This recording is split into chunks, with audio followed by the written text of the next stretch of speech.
yoqda pul katta-da, deyapti. Men aytdim, uka,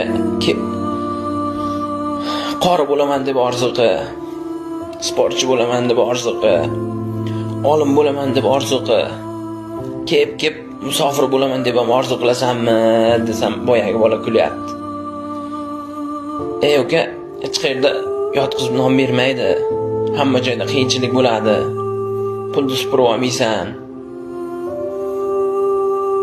Hamma joyda xo'roz bir xil qichqiradi. Har yerni qilma orzu, har yerda bor tosh tarozi desam, boyagi bola men baribir ketaman deyapti. Shu non olib kelish bilan uyga non topib kelish juda katta farqi bordi.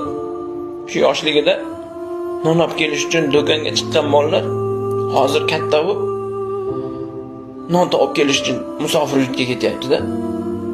Bir akaga savol berdim, ancha